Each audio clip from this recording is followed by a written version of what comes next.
He's editor-in-chief of Breitbart News and a New York Times best-selling author. And on this podcast, he brings deep research, prescient analysis, and world-class guests. He's Alex Marlow, and this is The Alex Marlow Show. This is The Alex Marlow Show, but also The Hugh Hewitt Show. I'm filling in for Hugh today, and you can see I'm in his studio at an undescript, unmarked location in gorgeous Orange County, California. We had a great show, a lot of breaking news on the show today, and 4 guests. So you're going to get a lot of variety, a lot of my, I would say, go-to bread and butter, the greatest hits. You know, I think some of my greatest hits get played on the show, but also a lot of new stuff as well. We talked to David Drucker, who's from the Dispatch. That's a sort of a never Trump outlet, but a bright guy. We'll talk to him. Talk to Senator Markwayne Mullin. We do a big dive with John Carney into the latest revisions of the economic data during Joe Biden's last year, suggesting that there was nearly a million fewer jobs than were reported until this point, which is shocking. We get to call all that, as well as Byron York, who's always great. We talked to him a lot about the attack on the Hamas leaders in Doha, Qatar. So a really fast-paced show. A lot of ground covered, a little extra long show, and I think you will enjoy listening to it. And it's going to be pretty similar tomorrow, too, because I'm in for Hugh again. And I'm in for him in a couple weeks, too, so this is fun. And I got to meet Hugh. He popped into the studio to use the printer. That's a real story. He really did. He popped in, say hello, and use the printer because he got a big event tomorrow that I'm not supposed to talk about. So anyway, thanks to Misty for putting this together, as well as Hugh's producer, Dwayne, for helping me out. But I will tell you that I do have a sponsor today that I want to tell you about because it fits perfectly with the subject of the day, Israel, International Fellowship of Christians and Jews. Have you ever wondered why some people seem to experience God's favor in extraordinary ways? There's a secret hiding in plain sight through Scripture. God has designed a pathway to blessing that runs directly through our relationship with Israel. It's not complicated. It's not mysterious. It's actually beautifully simple. It's a promise found in Genesis 12, where God said, "I will bless those who bless you." This holy equation has been working for 4,000 years, from Abraham's time to today. God rewards those who align their hearts with his heart for Israel. It's like stepping into a river of blessing that's been flowing from the beginning. When I support the International Fellowship of Christians and Jews, I'm not just giving charity, I'm plugging into God's ancient blessing system. I'm choosing to flow with his plan instead of against it. The results speak for themselves. Lives transformed, families blessed, purposes fulfilled. As Christians, we believe we've been grafted into God's family tree. Let's discover what it means to be united with his chosen people through faith. To learn more, visit ifcj.org. That's ifcj.org. Here's Alex in for Hugh Hewitt. Should I say morning glory, evening grace?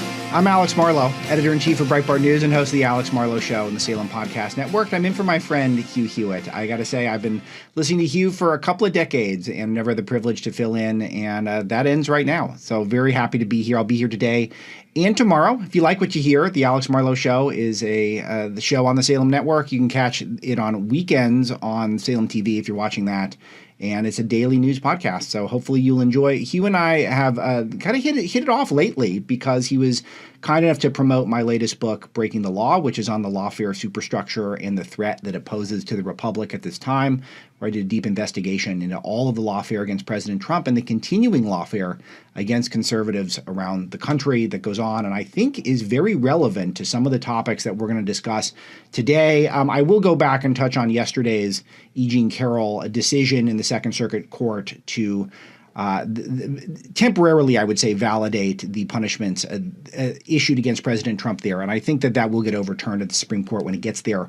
But that's a ways off, and we'll get there in a little bit. But there's a ton of news that we're going to hit throughout the show today. We're going to talk about this latest revision where jobs from last year revised down 900,000, which means that the one last humiliation for Joe Biden, he did have that big gash in his head. So maybe there are more humiliations to come with Biden, but he's not having a good week. Let's be honest.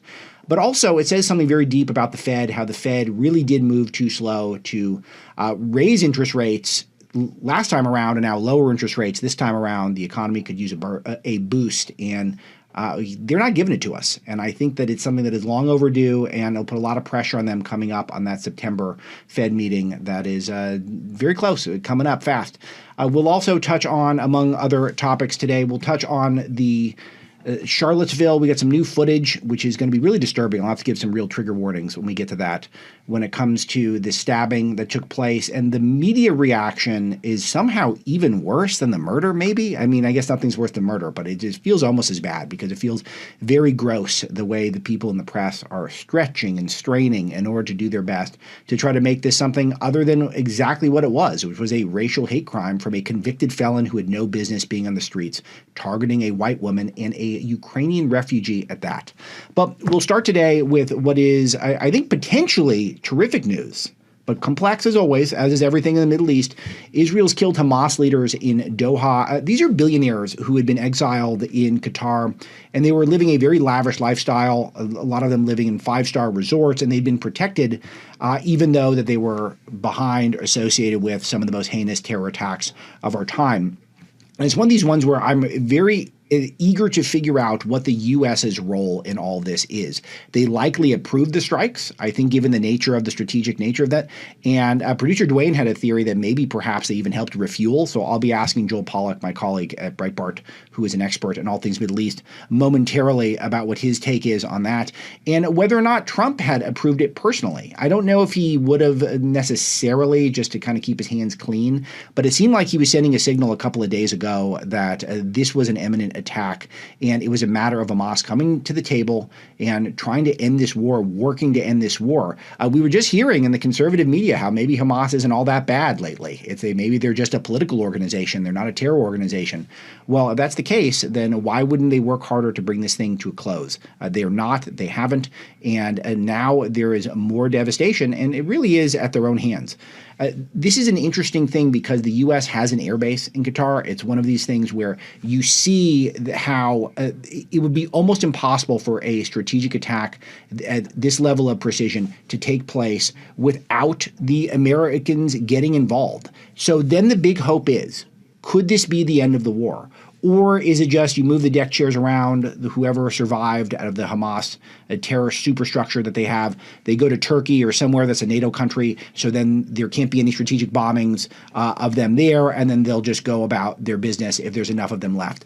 That is something that is a fear, but it does feel like this could be the most encouraging moment of this war in a while, because we do want to see this thing end, and we want to see the bad guys get held to account. So I'm eager to get more details from that, and we will get some of those momentarily with Joel Pollack, who will join me after the next commercial break. But I want to give you a texture of how they're discussing things on CNN, and because it is important. My first area of research was in the establishment media. I wrote a book called Breaking the News a few years ago where I did a deep dive into the nature of the way the corporate media does try to filter narratives that fit their corporate agenda and their left-wing agenda. So let's touch base on what could be a historic event that could bring about the end of a major war that has ravaged the Middle East for the last 2 years. Let's see how they're dealing with it. Here's Jack Reed and Dana Bash. Let's play cut one there, Dwayne. Well, this certainly diminishes the prospects of returning the hostages, and particularly those that are still alive, because what Hamas is saying right now is that the United States lured these people into Qatar in order to set up the Israeli strike. So that undercuts our ability to be an interlocutor and someone that can help moderate a peace, and it certainly increases their disbelief in whether Netanyahu is serious about a ceasefire and a release of the hostages. So one of the patterns that you'll see throughout the show today and throughout pretty much every news cycle these days is that the Democrats have cognitive dissonance whenever Trump does something well. If Trump does something right, it must be wrong just because Trump did it.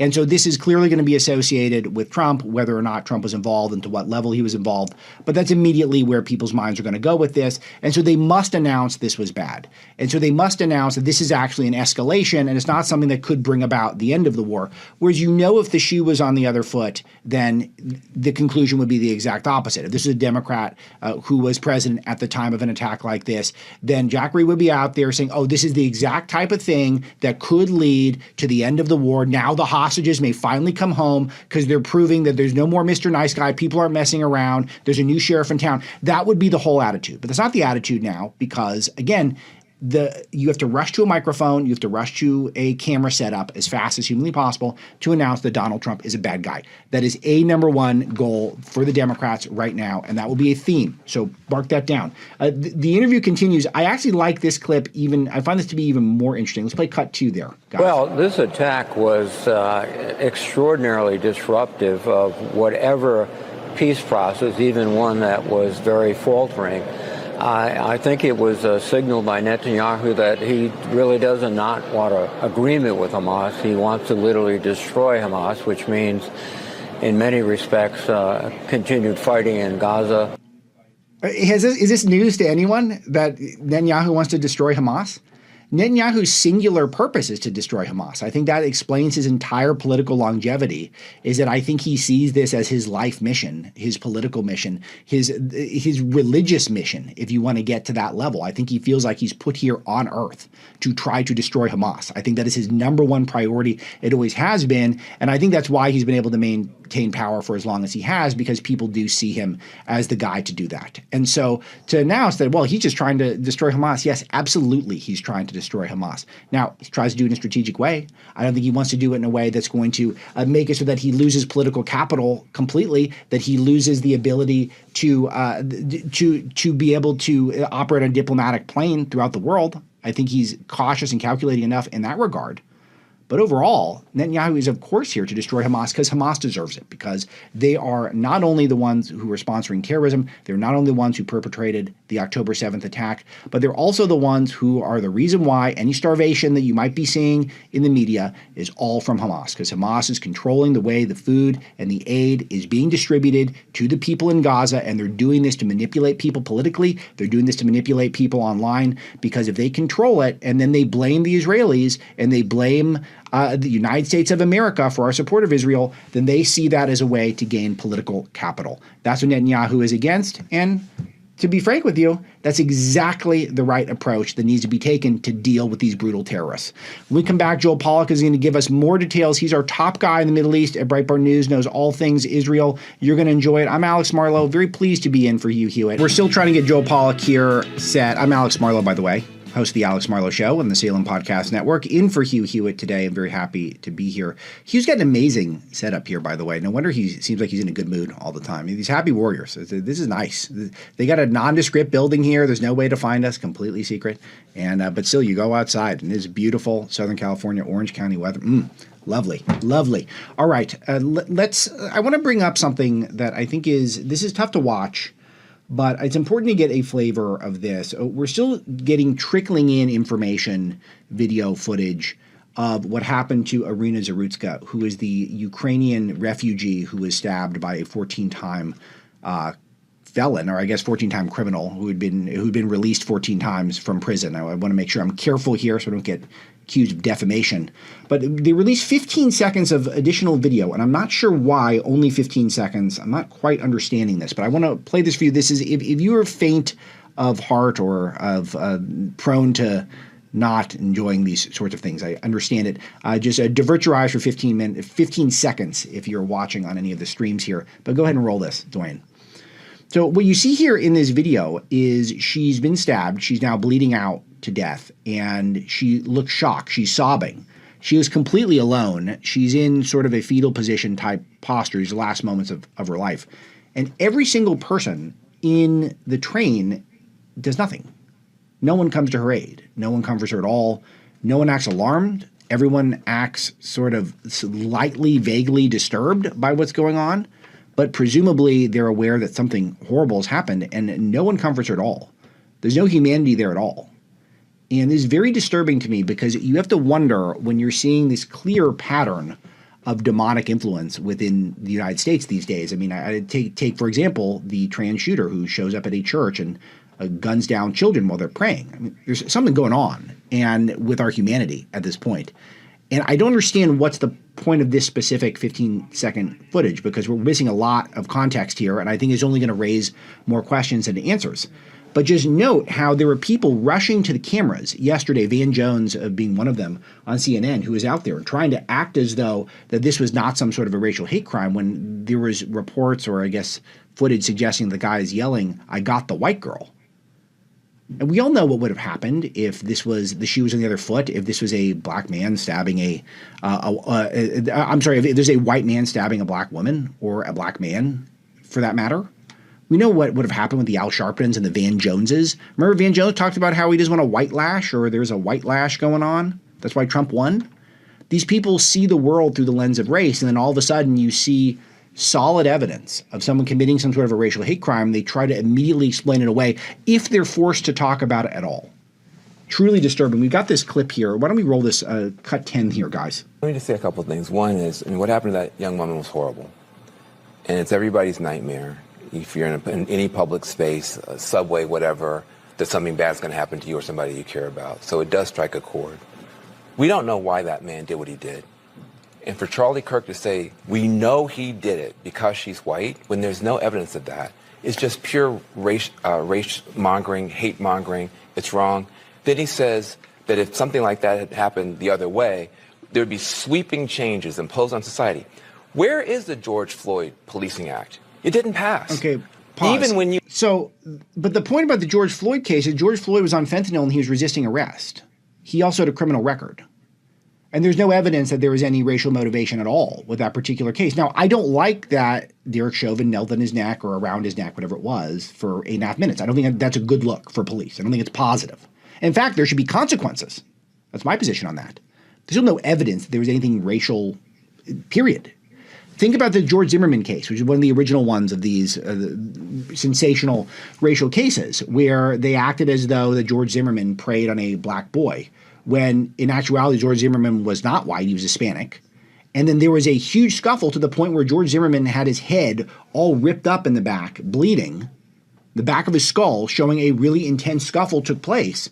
And that was covered up by the media for days afterwards, while everyone rallied to try to act as though there's some sort of a lynching going on in this country, that there is some sort of a white uprising that's taking place. So we know exactly what would have happened if the races were reversed here. And the fact that this is the behavior, it actually, I think, is going to increasingly intensify any racial tensions and divisions there are. Now, I grew up in West LA. My first boss in the conservative movement was Larry Elder. I don't live in this world. We're reintroducing a world that is not colorblind. Where I grew up as a conservative person, everyone was colorblind. There was not even a thought that you would see race and color when you interact with other people. They're teaching us to see this way by blatantly denying what we're seeing. He says twice, "I got that white girl." And Van Jones out there on CNN, CNN's okay with this, saying that this is nothing to do with race. In fact, the bad guy is Charlie Kirk. And I was on Charlie's show yesterday. Charlie was conducting a responsible discussion, but he's trying to say things that other people are afraid to say, which is the truth in many cases, unfortunately, with this particular topic at this particular time. Let's roll the rest of the cut. You had a white police officer murder a black man on live television. The whole world saw. There were no sweeping changes. In fact, not one law was passed at the federal level. So I think that's an important thing to point out. The other thing is, you mentioned the thing about cashless bail. I think this is a big challenge that we have. Would you have felt better if there had been cash bail and the mom had come and put down $1,000 to let him out? It's not about cashless bail or no cashless bail. It's about the fact that we don't know how to deal with people who are hurting in the way this man was hurting. Hurt people hurt people. What happened was horrible, but it becomes an opportunity for people to jump on bandwagons. And then for someone like Charlie Kirk, he should be ashamed of himself. No one mentioned the word race, white, black, or anything except him. What people mentioned is the horror of what happened. You have to admire the confidence. He holds his shoulders back. He speaks incredibly articulately, and he declares something that's blatantly false. The guy mentions white girl twice. And it's obvious that that's what that was about. And so I want to see all the people. We're all the Ukrainian activists. We're all the people who are obsessed with the Ukraine war and would like for the Ukraine war to never stop getting funded. Whatever your take is on Putin, the people who are Adam Kinzinger, who had Slava Ukraini to his X handle on X the Everything app.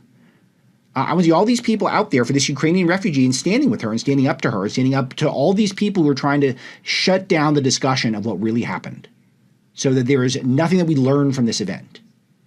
There are things that can be learned, and that we need to reset on law and order in this country.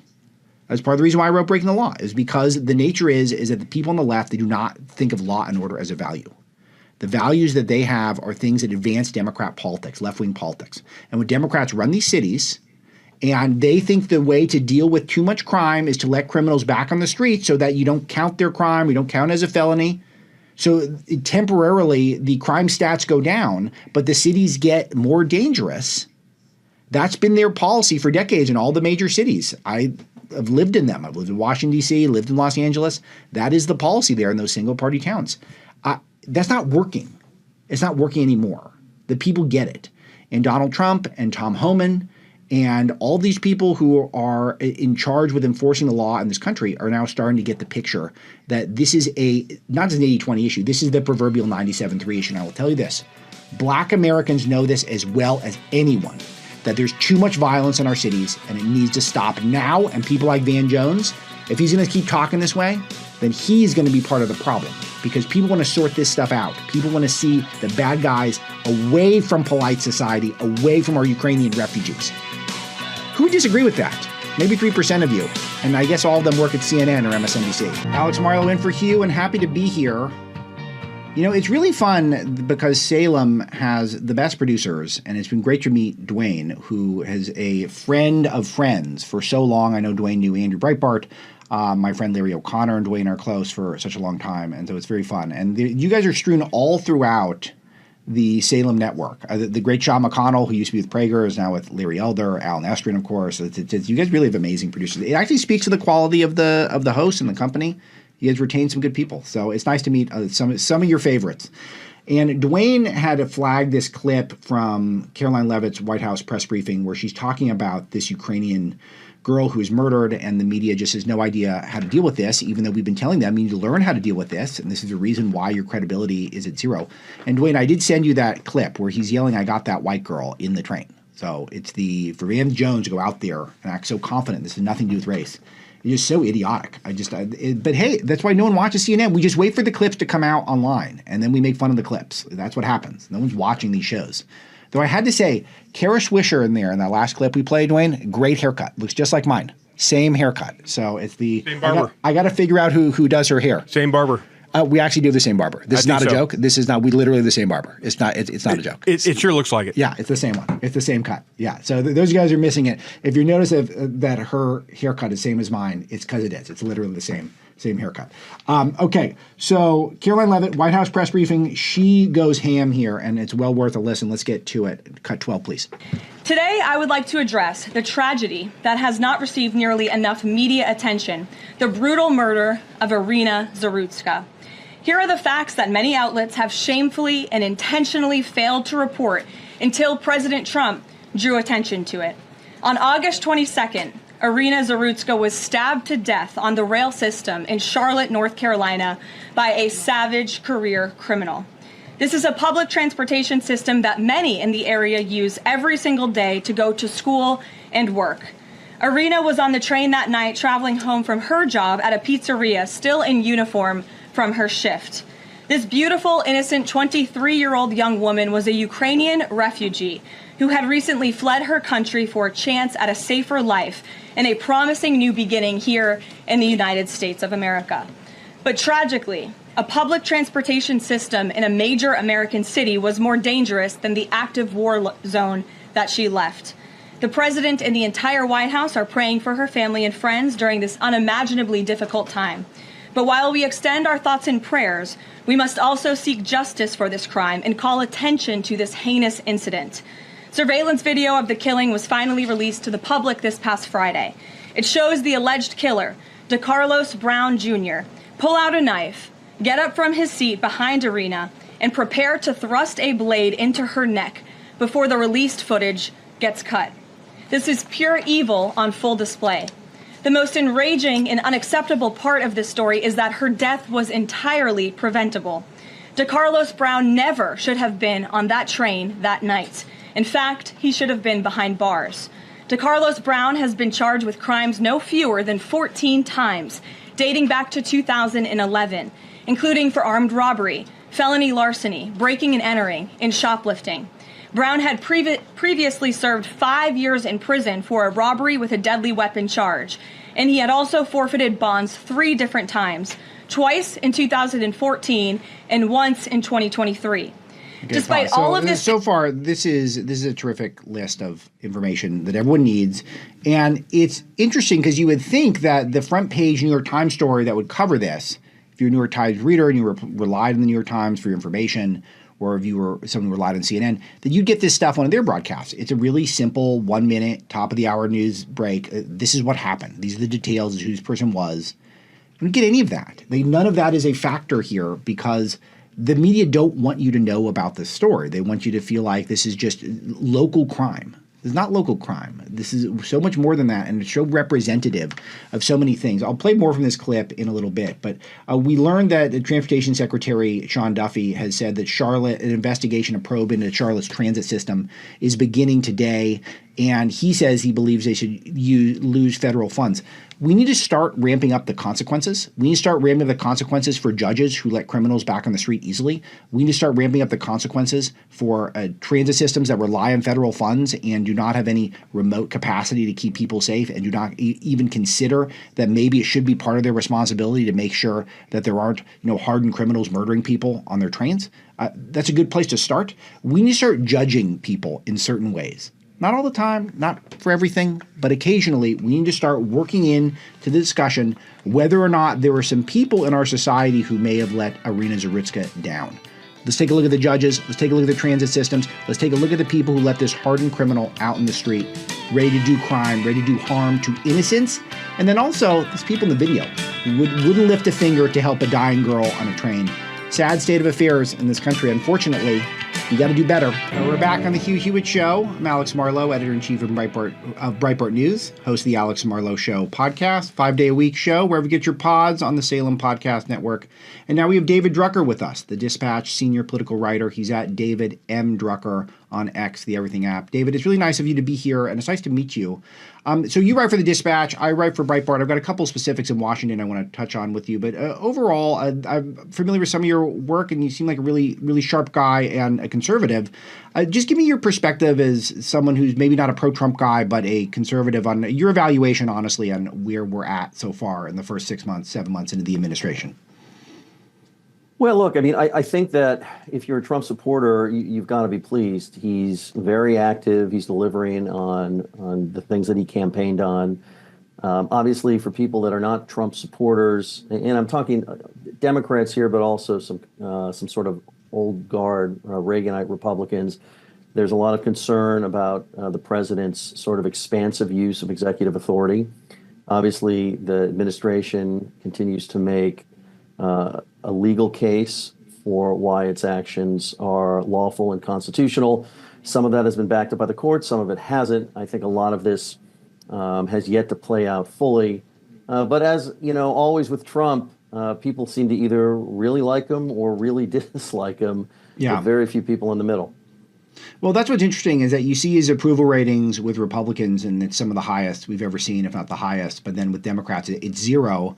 And so I am interested to see people who are Republican but not necessarily pro-Trump. It seems like mostly coming around. But when you're talking about the executive actions in particular, is the objection more respect to law and order, constitutionality, or is it that you think it's a political strategy that could backfire long term? What are the main beefs there?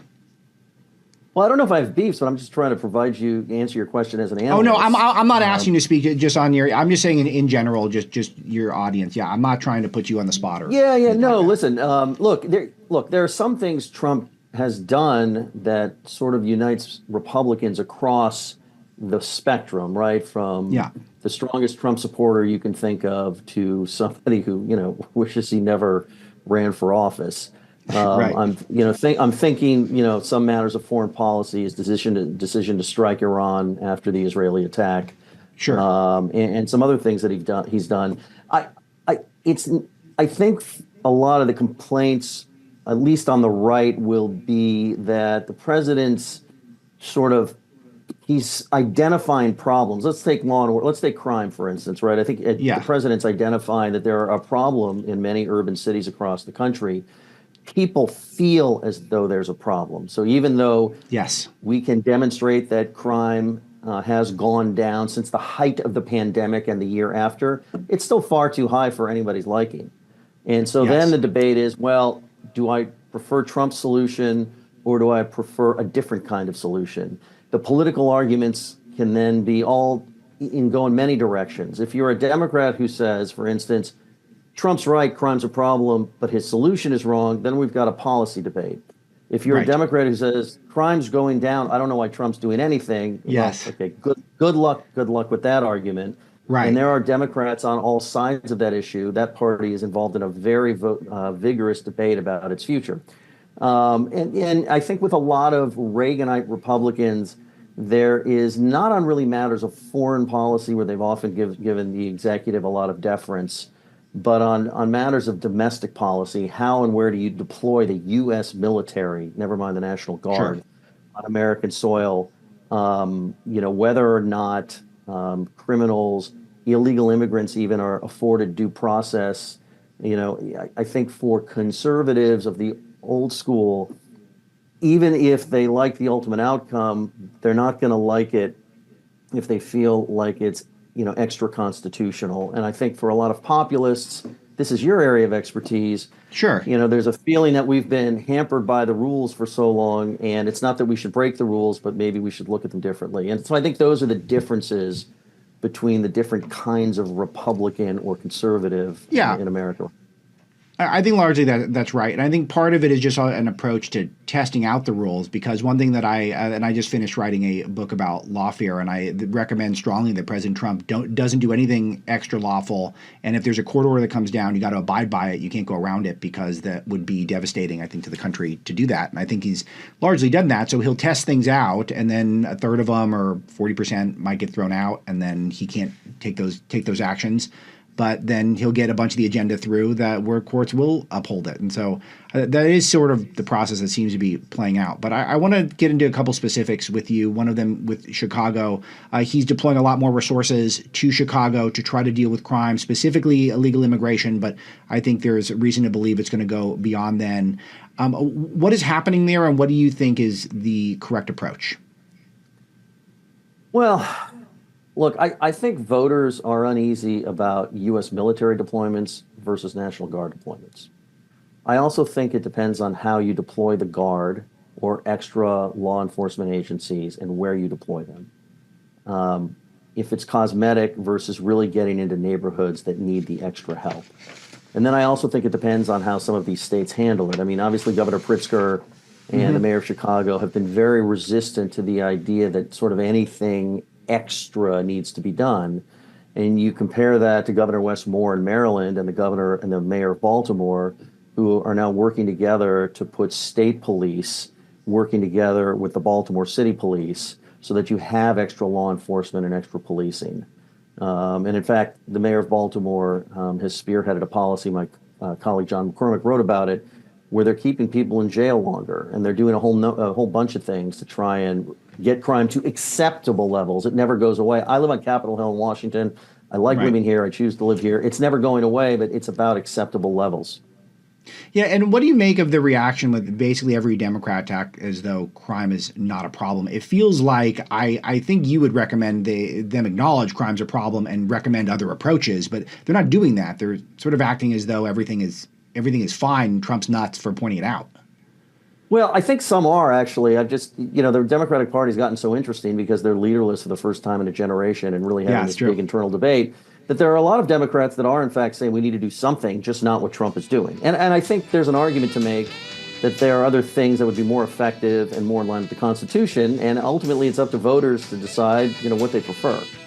David, hang with me for another brief segment. Give me a couple of those examples when we come back. And plus, I want to get your take on Trump and Senator Thune pushing through a bunch of Trump's appointments, changing rules to do that with a massive backlog that we have in place. David Drucker still on the line with me from The Dispatch. He's a senior political writer there. He's at David M. Drucker on X, the Everything app. David, I got to do parter because we're short on time, and I want to get your take on both. So first of all, give me a couple police recommendations for how to get crime in order without taking some of the militarized tactics that Trump is taking. And then after that, I want to get your thoughts on Trump and Senator Thune changing the rules to try to push through this backlog of nominees. Go for it. Yeah, listen, I mean, you need more police on the streets, and you need to keep offenders in jail longer. I mean, this is stuff that worked when I was a kid in the 80s and 90s when people in California got fed up with crime. It's the kind of thing that'll work again, and you can't keep the military deployed indefinitely. You can't keep the National Guard deployed indefinitely. So you have to look for things that work and can work indefinitely, as long as policymakers at the city level make the right choice. As far as the rules change in the Senate, look, the U.S. Congress, no matter who the president is, keeps giving away its power. And I understand the frustration with the president's nominees. I remember Harry Reid and the Democrats voicing the same kind of frustrations back when Republicans in the Obama era were blocking Obama nominees. And so they changed the rules, and that's a choice that they're perfectly able to make, but it means that the executive branch gets more power. And I find it interesting that Congress doesn't really want its own power. And so, what do they plan to do when the next president comes along and it's not their guy, and they go right back into these tactics? And it just keeps happening over and over again. And when I ask Democrats and Republicans who's to blame, they always point the finger at the other guy. One of them's right, one of them's wrong. It really doesn't matter. What do you make of the fact that Senator Thune is leading the way on this? Because he's a pretty moderate guy. He seems like he gets along with all sides. He's a friend. He's a friend to all dogs, if you will. But he's the one who's championing it, saying, "I can't deal with this anymore. I've had enough. We're going to make some changes." Yeah, listen, this is not a criticism of Senator Thune, who I've covered for a long time. The point I'm making is that he sounds exactly like the late Senator Harry Reid 10 years ago, 12 years ago, when he pulled the nuclear option. Now, this is a different sort of nuclear option. It's not as big of a deal, to be clear.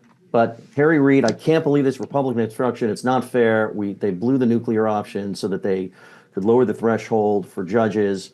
And then, of course, Democratic obstruction led Republicans to do the same thing for Supreme Court justices. And so it goes. But the end result, though, is that Congress has less power and leverage against the president. And I just find it interesting that the Supreme Branch doesn't seem to want to operate like the Supreme Branch, and that they don't even work together to say, we need to maintain this power to have against presidents that we don't think are doing things right. So how can we figure this out amongst themselves? I get the human frustration. I'm just saying it keeps happening regardless of who's in charge.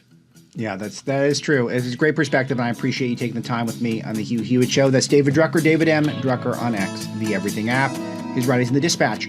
I'm Alex Marlow, author of Breaking the Law, editor-in-chief of Breitbart News, host of the Alex Marlow Show podcast. 2 more hours here on the Hugh Hewitt Show today and on Salem News Channel as well. I'm Alex Marlow, editor-in-chief of Breitbart News and host of the Alex Marlow Show podcast on the Salem Radio Network, and also on weekends on salemnewschannel.com. Those of you who have not checked that out, very cool, very classy broadcast over there. Classy people. And we got a big hour. We got Senator Markwayne Mullin coming in, as well as we're talking to Byron York. So it should be really good. And then a lot of news, big news day. Before we get into it, Hugh's got some amazing sponsors. And one of them is Americans for a Balanced Budget. You go to StopHealthCostHikes.com. Congress's approval of the One Big Beautiful Bill Act was a defining victory for President Trump and the American people. But that win is now at risk. Unless Congress acts before the end of the year, a massive health care tax hike will hit millions of Americans. Americans for a Balanced Budget is sounding the alarm. Key health care tax credits are set to expire on December 31st. If they lapse, 24 million Americans could face skyrocketing health care costs. Millions may lose coverage entirely. Rural communities would be hit especially hard with job losses, fewer providers, and reduced access to care. Congress must act this year to protect these vital tax credits for Americans who buy their own health insurance. President Trump's pollster found that 77% of voters, including over 70% of Trump supporters, are more likely to vote for candidates who preserve these credits. Americans for a Balanced Budget is calling on Congress to keep the full promise of the One Big Beautiful Bill by stopping a devastating health care tax hike before the year's end. Your voice counts. Visit StopHealthCostHikes.com to tell Congress, act now, protect tax credits, and prevent higher healthcare costs. Stop rising costs before it's too late. Visit StopHealthCostHikes.com today. I had a great talk with David Drucker at the end of the last hour, and that'll dovetail nicely into my conversation with Markwayne Mullin, which we'll have in a few minutes, where I will talk about what we just discussed in terms of budgeting, in terms of bills. I'm going to get him his take on the fiscal year, which is winding down the end of September. We always act like it's a shock. I spent 8 years in Washington, and every time end of September comes around, like, I can't believe it, fiscal year's ending, we're not prepared. And we were told finally we were going to get appropriations bills this time around, that we were going to get, instead of one big omnibus or a CR or some way of funding all sorts of the crap that's in the government, at the same time, we're going to get the 12 appropriations that we were supposed to get. And from the way I'm handicapping it, and I'm thankfully very deeply sourced, the editor of Breitbart, of what's going on in Washington, and I'm thinking maybe we could get 3 appropriation bills if we're lucky, and then a CR covering the other 9. It really should not be the case, and we should have more transparency, more accountability in terms of where our money is being spent. And so it is really important that anyone who's doing that watchdog work, very, very important to do that. And I will get a take from the senator on where that negotiation is heading. And then we'll talk about these nominees that are blocked by not just by the Democrats. But one thing that's noteworthy here is that the Democrats are actually blocking people they would support because they're trying to run out the clock. And this is something that I learned during my time in Washington that is a fundamental fact, and something that really drives a lot of what takes place is that there is a clock, like an NBA game or an NFL game. There is a clock ticking, in particular on the executive branch. That is their most scarce resource. And when you're a Democrat Party and you're looking at Trump's agenda with these executive actions that we were talking about earlier on the show, and we're looking at the fact that he's got both majorities in both houses of Congress, they're trying to get to the midterm election as soon as possible. Now, things aren't looking great for them overall as of now, but you never know if there is going to be some of these new members of Trump's coalition who might not show up in a midterm election without Trump on the ballot. And you never know if a few people who are voting, let's say, on fiscal security issues, and they're not feeling as great about the economy as they would like to, maybe they opt out or maybe even pull the trigger for a Democrat come 2026. The Democrats are just trying to get there, and they're going to get there by trying to eat up time, eat up clock, so that the nominees for President Trump don't get confirmed to start working. They don't want them to get working. So all the Republicans want to do is batch together a few nominees. This has been something that's been done in the past. Have them get voted on by a voice vote. These are all things that are supposed to be sort of non-controversial nominees. These aren't really the dramatic ones. These are ones that are not going to be household names for the most part. And the Democrats are still blocking them, even though when it ultimately comes down to it, they might support them.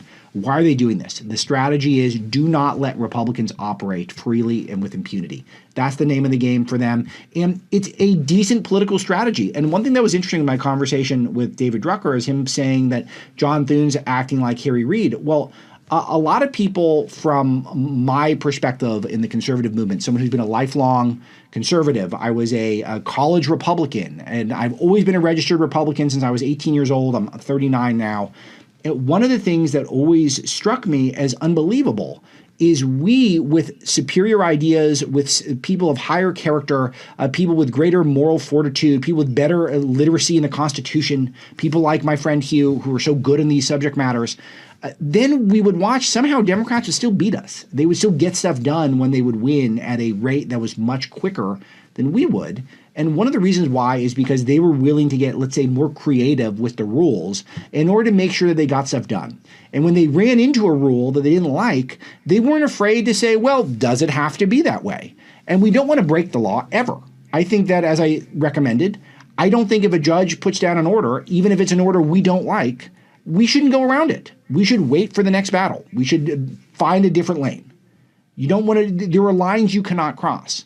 But if you're looking at something where you're seeing Democrats blocking stuff for purely political purposes, and they're taking this approach that anything Donald Trump does, anything Republican does at this time must be wrong by virtue of the fact that Trump did it, if they're going to continue to operate from that perspective, then we need to be able to find ways to get some stuff done, because you are allowed to do stuff when you're elected. And this was the whole principle that was put forth during the first Trump administration, that, as I think best exemplified by the fact that the government was shut down because Trump wanted $5 billion for his wall. $5 billion, which would have been a fraction, within a few miles of wall. And the Democrats got the government shut down and then basically blamed, who was it, Ted Cruz and Trump? Like they successfully blamed Republicans for it. because they won $5 billion for Trump's signature piece of legislation, which he won the election because the American people wanted him to accomplish that of all things, to build a border wall. And he said, we're putting $5 billion. That's all we want. That's it. And Democrats said, nope, we're going to shut down the government and you guys are going to be the ones who are blamed. And it worked. So when you start seeing it from that perspective, they understand that they want to win wars of attrition against us. They want to outlast us. A lot of discussion today is about crime, will continue to be about crime. Part of it is because the Democrats are looking at this, which what should be not an 80-20 issue. It should be that 97-3 issue. We want more law and order. We want safer streets. And if you approach anyone in private, they're all going to agree that our cities are becoming disgraceful. Year after year, we see an increasing level of crime in our cities. It feels less safe to go out at night. It's less fun. It was interesting for me. I live just north of LA in an area that's somewhat conservative. And it is great for families, and we walk to school, and T-ball and weekends at the park are a dream. It's pure Mayberry. But when you want to eat and shop, I drive down into LA. And the second you get there, it's more of a bummer. People are more stressed out. People are a little more reserved, because they know that it's not safe there as much as it used to be. There are more tent cities. There is more drug dealing that's taking place. The illegal immigration has been more solidified in the culture over time. And all of these things we've taken as acceptable. Donald Trump is acting as well, maybe we should reconsider that. Maybe perhaps we should look at, of course, places like Washington, D.C. with home rule and say, well, maybe we should do something. And then now even the mayor of Washington, D.C., Muriel Bowser, and other members of the D.C. City Council are going, actually, this is kind of nice to have some of those federal resources being used to make it so that my city's safer. But we're not going to see that in Chicago or Illinois, particularly because Governor J.B. Pritzker is there and he's running for president, and he's going to act as though everything is under control. Because if Trump comes in and helps clean up Chicago, what that's going to mean is an admission that Pritzker himself had not done his job as governor, keeping the people of Chicago safe. This is the important premise here. Law and order is not a left-wing value. It's not a Democrat value. And if Donald Trump does it, by virtue of the fact that it was Trump, they're going to come from a premise that as a default, Trump was wrong. Once you understand that fundamental principle, you start questioning a lot of stuff about what's going on in this country. Marlow in for Hewitt today. Please hit a nice subscribe on the Alex Marlow Show podcast, wherever you like to get your pods, Apple, Spotify, YouTube, Rumble, whatever it is. He's been very kind to let me fill in. I'll be here tomorrow as well. And he's got some great sponsors. As I said, Consumer Cellular is another one, 1-800-411-4454. Have you looked at your cell phone bill lately? How much data are you actually using and how much data are you buying? Have you looked at all the hidden fees and surcharges, or have you noticed that your bill has gone up recently? After you check your bill, check out Consumer Cellular, where you really get savings without sacrifice. Only takes about 20 minutes to switch, and you will get $25 off using Hugh25, H-U-G-H, hug with an H. Hugh25, call 1-800-411-4454 or log in to consumercellular.com/Hugh. New customers get a $5 credit on your first 5 monthly invoices. Visit consumercellular.com/Hugh for details. And don't forget, if you're 50 or older, you get 2 unlimited lines for $60. That's $30 each line, unlimited. That's very inexpensive. It really is. You can better manage your cost of living, your essential expenses, by using Consumer Cellular and get $25 off using promo code Hugh25. Savings without the sacrifice. Use my promo code Hugh25 or call 1-800-411-4454. Senator Markwayne Mullin is on with me. Senator, I know your time is scarce. I really appreciate it. And you've got about the best explanation of the Senate rule changes, why they're necessary, what's taking place, the historical precedent by trying to get through some of these nominees through that the Democrats are blocking. Even nominees they probably support, they're still blocking them. Tell me what's going on and what we're doing.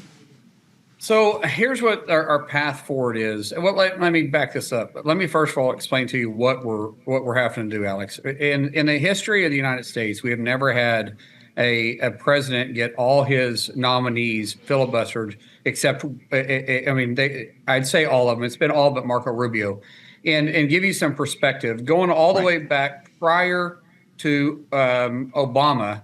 Usually around 98% of all the nominees outside of cabinet and judicial nominees were voice voted on.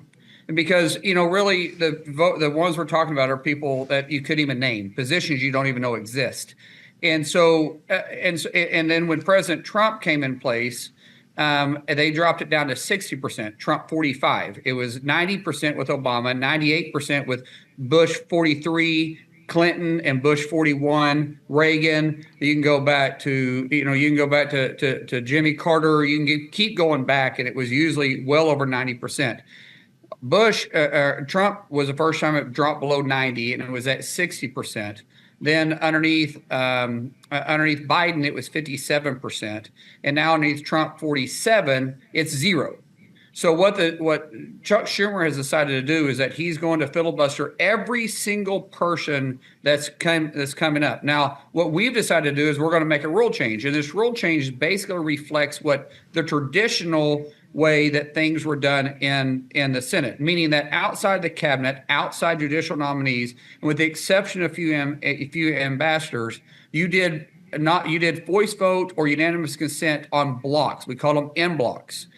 So because Chuck Schumer has done what he's decided to do, we're now going to make a tradition, to which Congress has always did. We're going to make it now into a permanent rule change where we're going to bring up these individuals in blocks of 5, 20, 30, 40, or even 50. And we're going to have a regular 2-hour debate. It may end up being a 30-hour debate. We still got to do that. But for us to do that, we got to overrule the chair several times.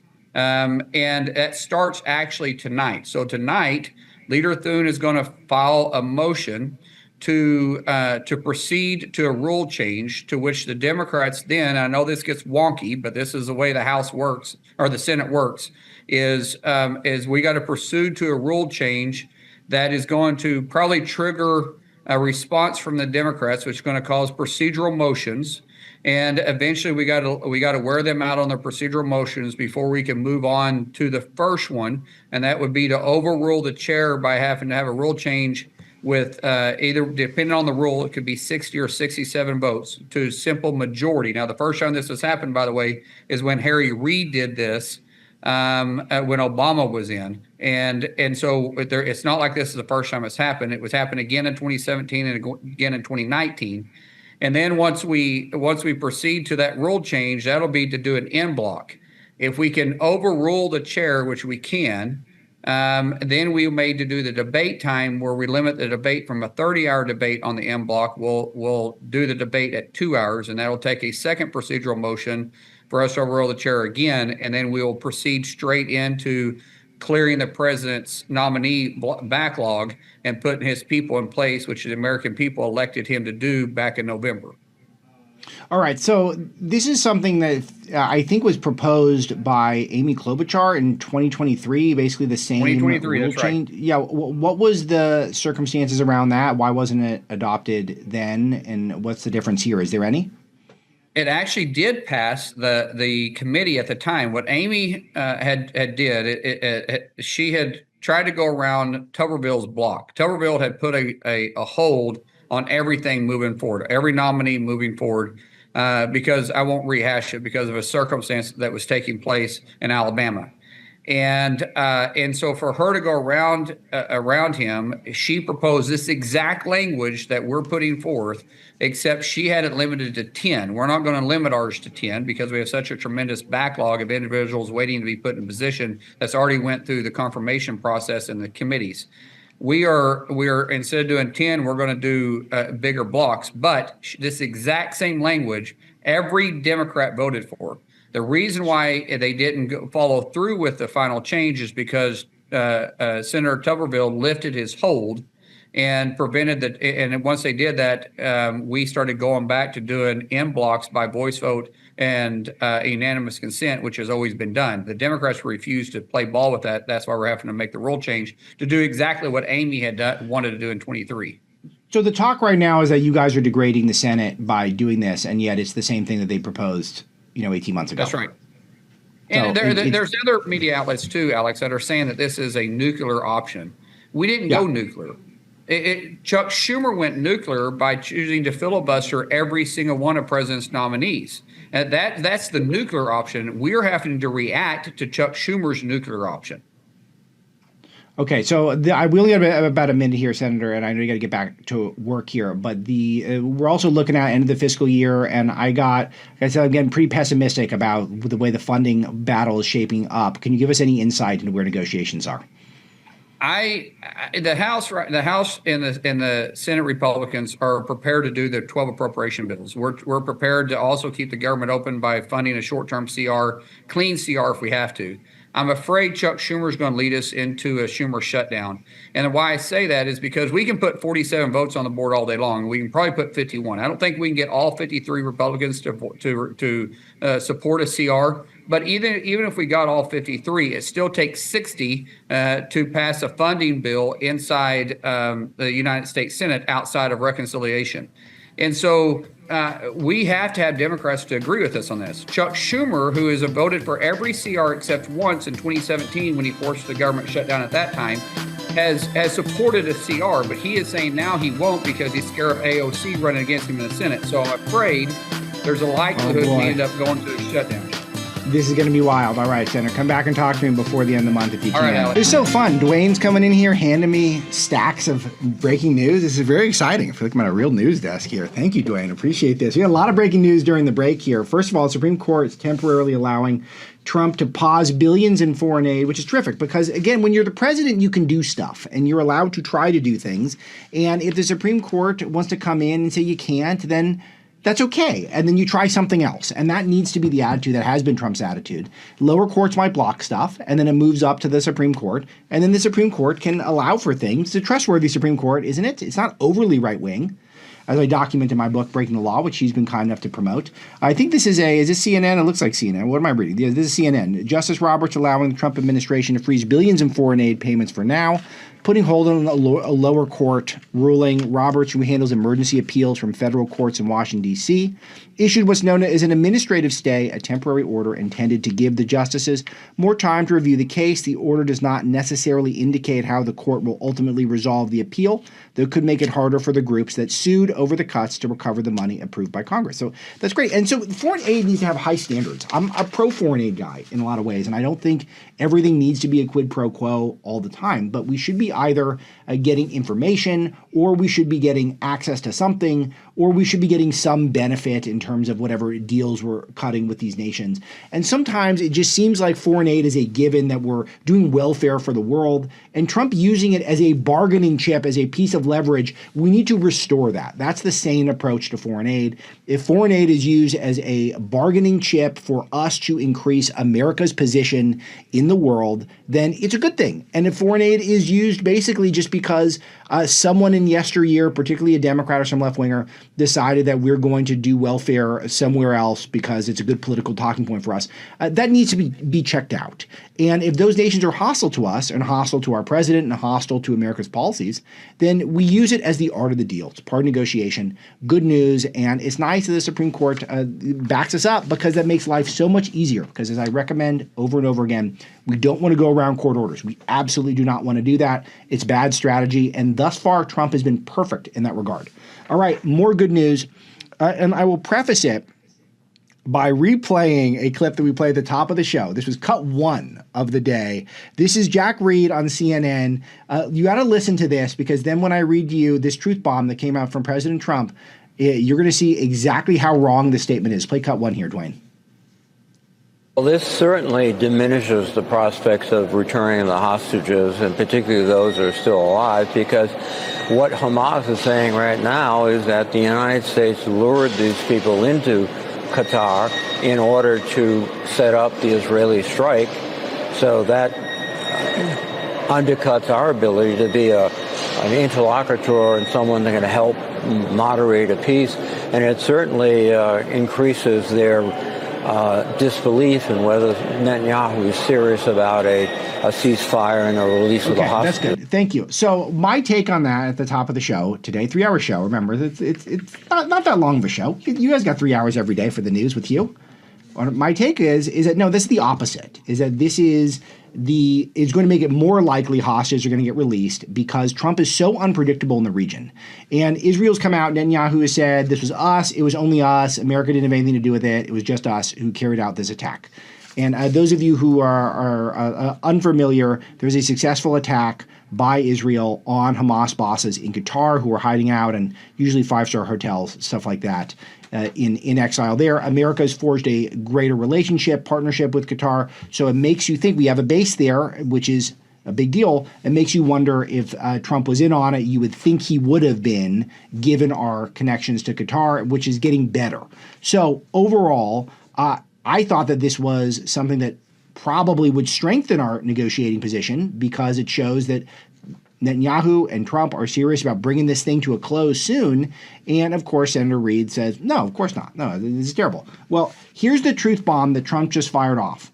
I'm pleased to report Elizabeth Surkov, a Princeton student whose sister is an American citizen, was just released by a militant Hezbollah affiliate and is now safely in the American embassy in Iraq after being tortured for many months. I will always fight for justice and never give up. Hamas, release the hostages now. So this wasn't Hamas, it was a Hezbollah group. But we get a hostage immediately after. We think that's a coincidence. So this bomb gets dropped and the hostage is already out. Trump is continuing his truth bombs, and I'll read one for you when we come back. But he's on the offense here. He wants this thing done. He wants the world cleaned up because he's a builder. He doesn't want to fix other people's messes. The war, that October 7th would not have happened if Joe Biden had had a failed foreign policy. The Ukraine war, the Russian invasion wouldn't have happened without Joe Biden's failed foreign policy.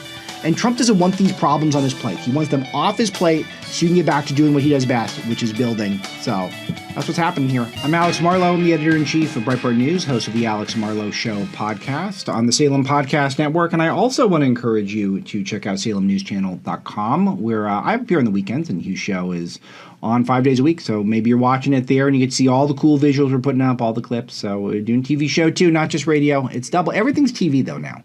Speaking of TV, we got a TV guy on the line with us, Byron York, Washington Examiner, chief political correspondent. You guys see him on Fox all the time as well, at Byron York.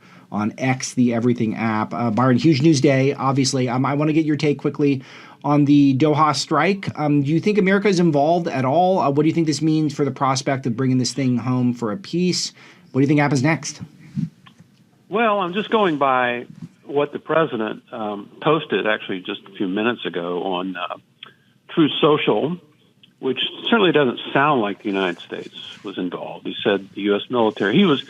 Trump, was notified by the U.S. military and called this an unfortunate decision, talked about Qatar being a sovereign ally and close ally of the United States, and saying this doesn't advance Israel or America's goals, does concede that eliminating Hamas is a good thing. Right, yeah. Can I read, Byron, if you don't mind for a second? I want to read from this because I have it in front of me and I was meaning to read it to the audience anyway. But this is the key portion of a very long Truth Social post. This is a decision made by Prime Minister Netanyahu. It was not a decision made by me. Unilaterally bombing inside Qatar, a sovereign nation and close ally of the United States that is working very hard and bravely taking risks with us to broker peace, does not advance Israel or America's goals. However, eliminating Hamas, who have profited off the misery of those living in Gaza, is a worthy goal. That to me, it seems like take him seriously but not literally type situation here, Byron. I mean, to me, I can't imagine this took place without Trump being made aware of it and Trump understanding that you don't hit anything that is going to cause problems for me, but you take out Hamas and I can live with it. I mean, that's what I'm reading here. Am I reading it wrong? Well, if you listen to the White House briefing today, they basically asked, because Trump had posted, I think 2 days ago, a message that, like, Hamas, this is your last chance. You gotta release these hostages, and then this is your last chance. And people asked, did Trump know what was coming? Yeah, sounds like it. The White House spokeswoman insisted that he did not. So, listen, what's the truth? I don't know. But clearly, Trump felt he needed to say that he disapproved of this. And I do think that's one thing that's come out pretty clearly in this message and other things that Trump has said about the Israel-Gaza thing, as well as the Ukraine war thing, is that I think Trump, when he came into office with so much momentum, certainly domestically, felt that he would be able with the two big wars going on at the time he took office, to just tell everybody to stop. I'm telling you right now, just stop, and they would. And that hasn't happened. And so I do think you get this sense of frustration in Trump's voice that there have been actually smaller conflicts in the world that he actually kind of has been able to tell them. Yeah, a lot. But not with these. Yeah, but the way I'm interpreting this is with that statement that this is your last warning and then this happens. And I think the nature of America's, improving relationship with Qatar, the fact we have a base there, it does make you think that Netanyahu would be a crazy person to do this without America knowing. And I don't think he is. I think he's a rational person. So anyway, I'm trying to piece all the puzzle pieces together. But overall, do you view this as a positive? Because I've been playing some clips on Democrats very quick to get behind a microphone or in front of a camera to announce that this is going to hurt negotiations. But then immediately we learn that Hezbollah has released a new hostage. It makes you wonder if this could actually work. Well, obviously Israel has taken out an enormous number of its enemies since October 7th. They've just been kind of clearing the decks. And I certainly, all of this has had positive effects in the short run for them. When I heard of the shooting on the bus that killed 5 people yesterday or the day before, you thought to yourself, Israel's enemies have no other way to do this. So if they can get somebody to strap on a bomb or shoot up a bus, to be killed, to suicide attackers, they'll do that. I think that Israel will be facing many years of blowback for all of this. Yep. And obviously it has flattened Gaza. I don't know how many people have been killed. I don't trust the Palestinian health authorities. I don't trust these numbers. Right. But we do know incredible physical damage in Gaza, where just huge percentages of buildings have been destroyed or heavily damaged. It's just a moonscape. So they got a lot of problems coming up in the next many years. So we've got a couple of minutes left, but I do want to get your take on the other story that is dominating media, particularly social media, which is this train attack in North Carolina where we have a man stabbing a woman in the neck. It's a black man. He says, I got the white girl. The media seems to be trying to act as though it's not a racial hate crime. It's something else. And if they even are bothered to cover it at all, what is the appropriate response to this? Not just from us in the public. What should authorities be doing to try to rein in the fact that our cities have just become incredibly lawless? Well, the local authorities in Charlotte and a lot of other places should stop letting violent criminals out over and over and over again when they're arrested for violent crimes.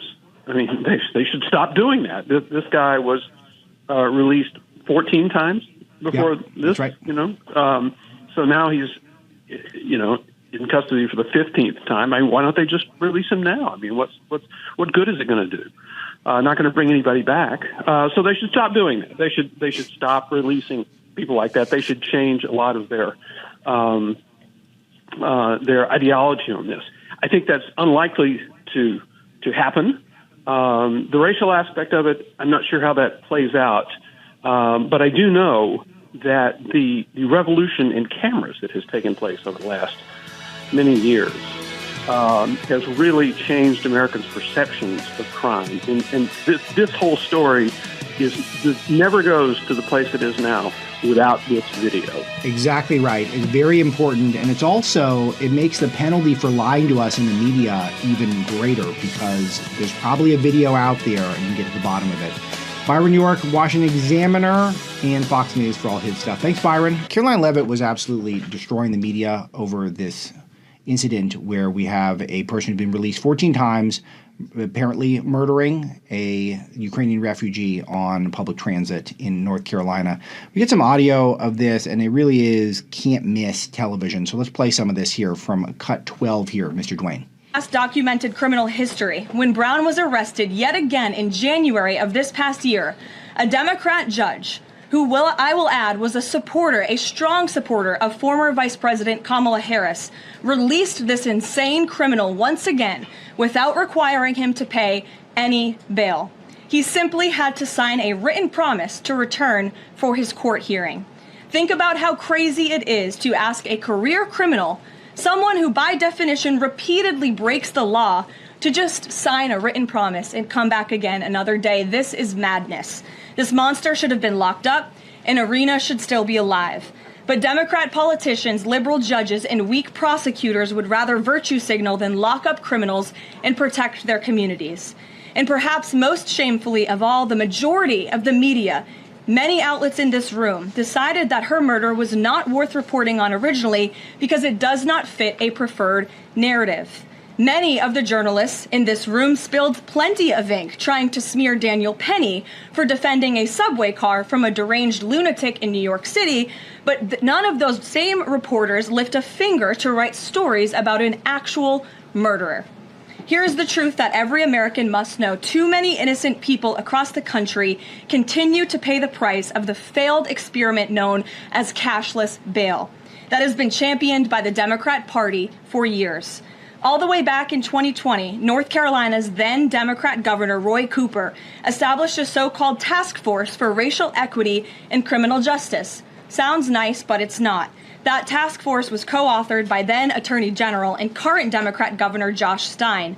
It recommended, quote, reimagining public safety to, quote, promote diversion and other alternatives to arrest. It also advised to de-emphasize some felony crimes, prioritize, quote, restorative justice, and eliminate cash bail. Democrats in North Carolina and nationwide are consumed with pushing a woke, soft-on-crime agenda, no matter how many innocent Americans suffer as a result.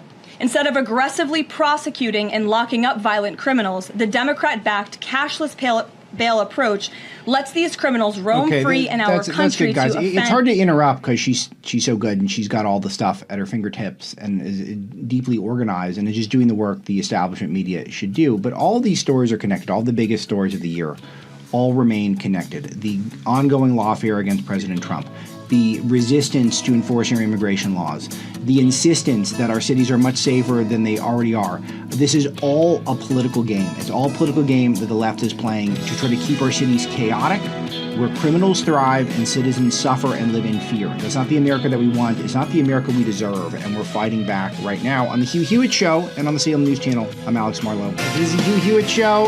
I'm Alex Marlow, editor-in-chief of Breitbart News and host of the Alex Marlow Show podcast on the Salem Podcast Network. Really happy to be here today and tomorrow as well. If you like what you're hearing or seeing, please check out my YouTube, Rumble, Apple, Spotify, and give me a subscribe, and I appreciate it very much. I think you'll like it. Daily news show, cover a lot of ground, and one of the things that's happened to me recently is I've been focused on lawfare against President Trump, doing a deep dive, my latest book, Breaking the Law, which Hugh has been very kind enough to promote, and we connected over it, and we've kind of struck up a friendship over it. I'm trying to put into words exactly how law and order has been debased in this country. And there's a couple components of it. There's the obvious stuff, which is the lawfare against President Trump, the 6 major cases that I break down, and I'll share one of them with you momentarily. But it really is a whole culture that the left hates law and order. And I think that is the basis of a lot of the news cycles that we're witnessing today, from the fact that the media does not want to cover, and then if they do cover it, that they are trying to make it about a fringe MAGA issue when you've got this brutal murder in the middle of a public transit in an American city. The fact that President Trump wants to enforce immigration laws that had not been enforced in cities like Chicago or Los Angeles.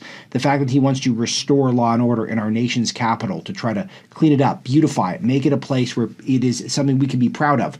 And that yet it is met with resistance across the board, and people are trying to figure out why Trump even wants to do these things. Well, it's because law and order is not a left-wing thing, because they've conditioned us, they've conditioned their own voter base, their own elected leaders at this point, to think that enforcing the law is racist. Think about the way that we handled the George Floyd situation years ago in 2020, where George Floyd gets killed. He's on fentanyl, he's avoiding arrest.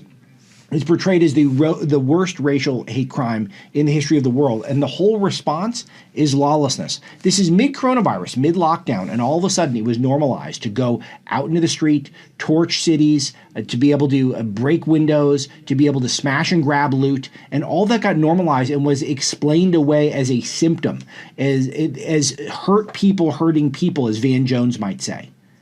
This is what has been elevated, what's been glorified on the left. And we now have on the right a historic opportunity to restore law and order. And we have to have a lot of wherewithal in order to do so, because at every turn it appears as though we're being explained that it is some sort of a act of racial hatred or animosity in order to try to bring law and order back to our streets. And I'll tell you, it's shaping up to be a law and order election, and it's happening each and every day.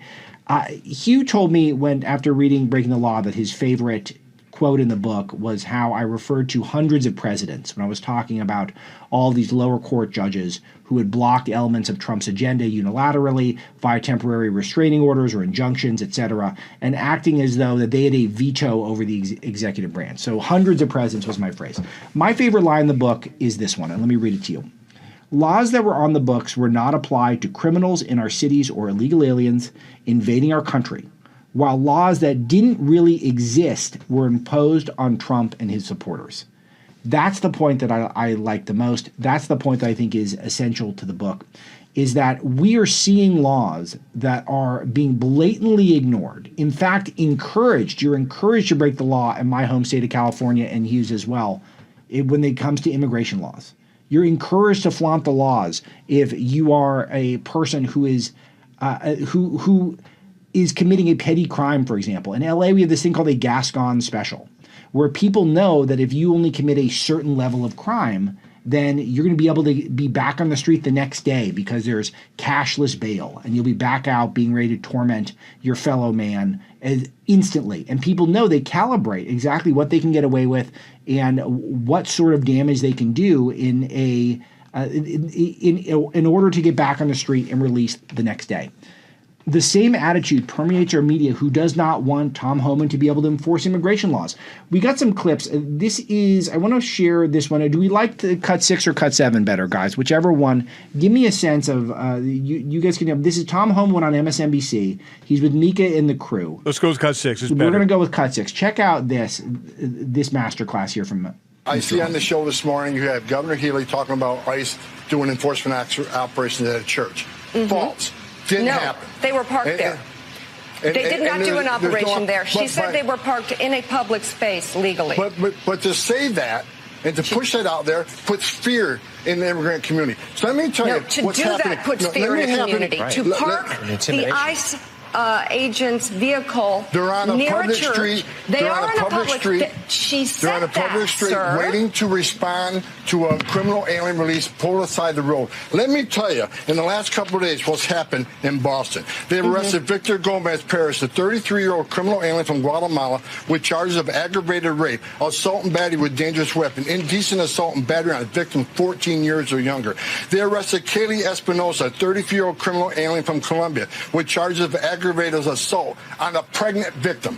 They arrested Joshua Gonzalez, a 23-year-old criminal alien from Dominican Republic, with charges for trafficking heroin, morphine, opium, resisting police, disorderly conduct, and drug distribution. They also arrested Samuel Armando Barrera, a 20-year-old criminal illegal alien from Guatemala, pending charges for assault and battery on a child. So Mayor Wu and Governor Healy, they ought to be calling ICE and thanking them for making their streets safer, for protecting their communities and taking these people off the street. They've turned a blind eye to this. They're sanctuary cities. Sanctuaries, cities and sanctuary states are sanctuaries for criminals. Give ICE access to the jail to arrest a bad guy in the jail rather than have to go in the community to find them. Because when you go in the community and find them, it puts ICE officers at greater risk. It puts the community at greater risk. It puts the alien at greater risk because anything can happen on a street arrest. This is what we're trying to do. We're trying to prioritize public safety threats when you got governors and mayors who are releasing these public safety threats every day into the community. That causes the crime rate, and we've seen some terrible incidents in the last few days where innocent victims are murdered. This past year, I've seen innocent Americans raped and murdered by people who are not supposed to be here. So rather than going back and forth and say, well, ISIS got a car parked near a church, that is ridiculous. You're out there looking for people like this, exactly what they're doing. All right, guys. I would argue this is a perfect breakdown of what's happened. And what Tom Homan is doing is he's taking a stand for the citizens of this country. What's happened is that the left is now prioritizing the shoplifters, the illegal aliens, the 14-time released felons. That's who they take as the people who should be controlling this country. Think about what happened at MacArthur Park in Los Angeles a few months ago, where ICE was there, and they were acting as though this was some sort of a beautiful park, and that ICE had ruined it somehow by coming in. Well, what were they doing? They were trying to get the drug dealers out of the park, the illegal aliens who were running drugs out of the park. It wasn't a park for citizens. It wasn't a park for my children who pay taxes in the city. It was a park for illegal aliens and homeless people. Why do we have that as our standard? Why have we accepted it as our standard? And finally, we have an administration who's saying, well, maybe that's not the way to run a country. Maybe it's better to run a country where you try to elevate, where you try to be aspirational, where you try to cater to the people who are the most productive in society instead of the people who are the least productive, who have no right to be here at all. And the entire attitude of the Democrat Party can be summed up as follows. Karen Bass, the mayor of LA, at a press conference talking about immigration enforcement in her city. Let's play cut 8, guys. Let me just say, we will bring justice to this issue, to our community. We will not stand for this type of discrimination and racism. Thank you. It's discrimination and racism to try to enforce immigration laws. Black Americans know that American cities are getting overrun by crime. They know it. Mexican Americans are increasingly, Latino Americans, Hispanic Americans are increasingly moving towards Republicans because they know this is all nonsense. They want law and order too. They believe in conservative values as well.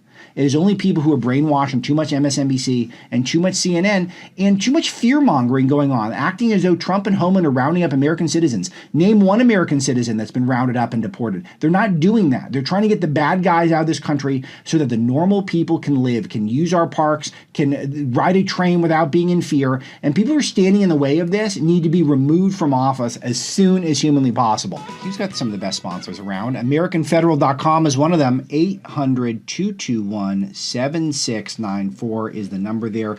There are many good reasons to buy gold and silver, bank failures, and digital currency volatility. AmFed coin and bullion is my choice for precious metals. If you ask AmFed owner Nick Grovich to simplify the case for precious metals, he'll tell you, when President Roosevelt recalled the gold in circulation and paid people with paper money, they received a $20 bill for a $20 gold piece. Today, that $20 bill won't even fill half your gas tank. I got one of those gas guzzlers, so I don't think I get about a tenth of a tank for that. But the gold price worth over $3,600. Which would you rather own? AmFed coin and bullion. Nick's been in the industry for 42 years. He's proud to provide transparency, fair pricing to build trusted relationships. If you're interested in buying or selling, call Nick and his team at AmFed coin and bullion 800-221-7694. That's AmericanFederal.com. AmericanFederal.com. Good ad for John Carney. Do we have John? Is he set up, or should I keep rolling with the news here?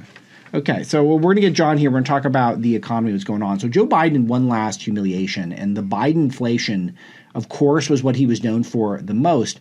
But we've been living in an environment where he has gotten away with something that is just unbelievable. 911,000 fewer jobs than were reported.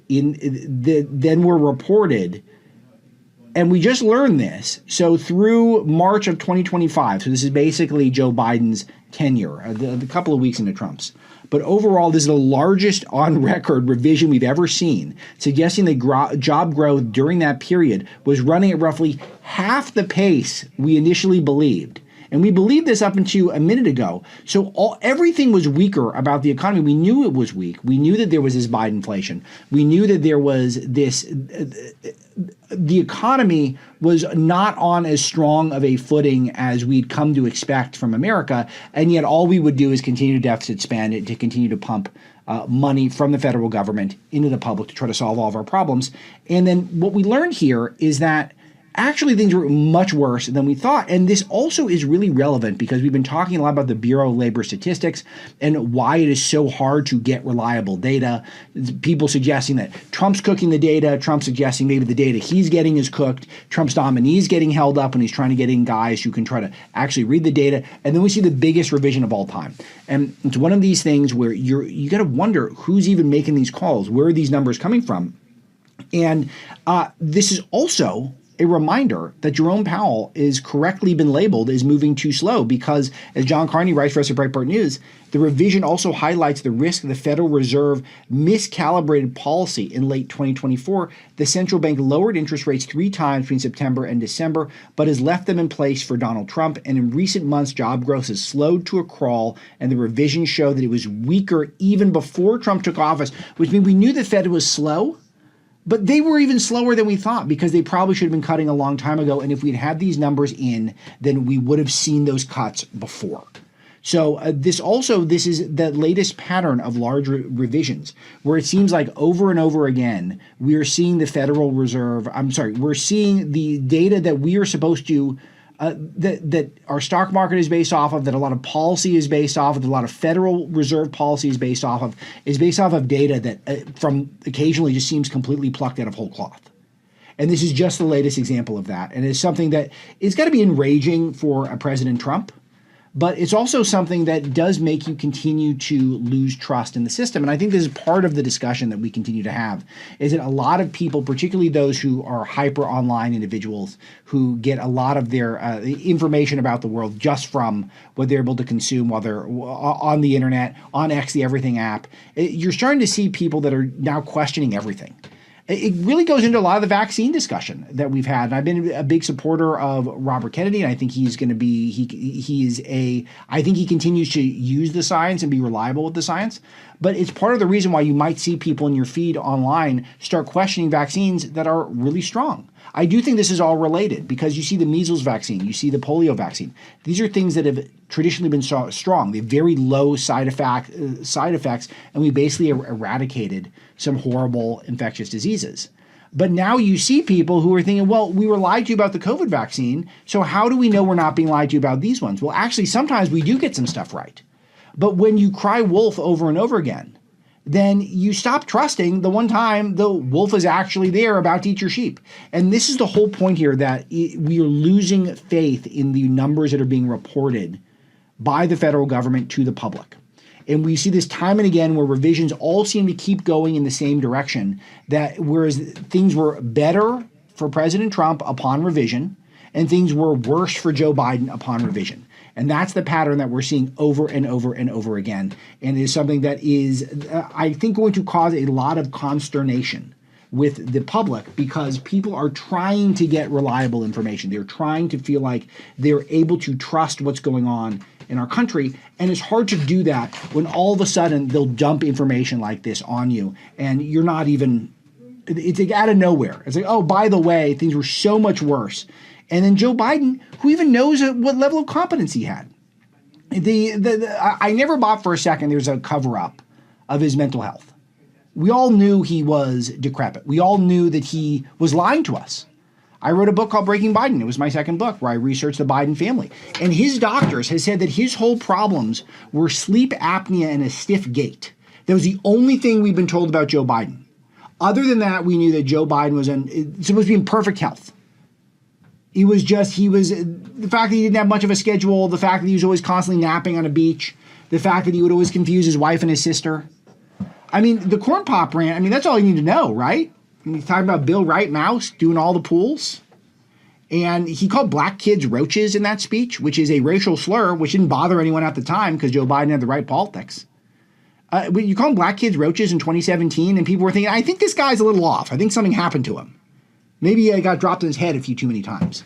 He had brain aneurysms. He had multiple surgeries decades ago, and we're supposed to think that had no effect on him into his 80s. So there's no cover-up. We all knew. But people were able to tolerate it because they hated Trump so much that they were not willing to report the truth. And so then the big question is, to connect all these back together, is that when you see a revision like this, who is protecting Joe Biden? Who is protecting the Biden administration? And how come those protections somehow ended? How come we were able to figure it out now? And that's the stuff I do want to get into when we finally get Carney locked in here, which hopefully we can do during the next break. But this is one of these things that I think is so essential to restoring the faith in our system, because we do not want to walk around paranoid. We do not want to walk around feeling as though people do not have our nation's best interests at heart. We want to believe that the people who are in our government at a minimum are willing to give us the truth and at least do their best to try to restore trust in our public institutions. That's what's suffering here. That's what I think took a huge hit during the coronavirus, and it continues to take a hit after the establishment tried to take out Donald Trump with the Russiagate hoax. They tried to clearly cover for Joe Biden with the auto pen scandal, which is a legit scandal and a real scandal. And then the system being applied with lawfare to try to take out President Trump, which was election interference, trying to rig our elections via using the legal system. All the connective tissue here is it causes erosion in the fabric of what makes up America, what allows us to be able to exist, to be able to thrive, to be able to build families, build businesses. If we start losing faith in basic stuff like the jobs data, then that's going to cause too much chaos for me. John Carney's with me. He's the economic and finance editor at Breitbart News, and he works on the Breitbart Business Digest, which is a must read if you're not a subscriber. And I pinch hit for him on that from time to time. And I have to say, I feel like I'm a witness to greatness on that thing.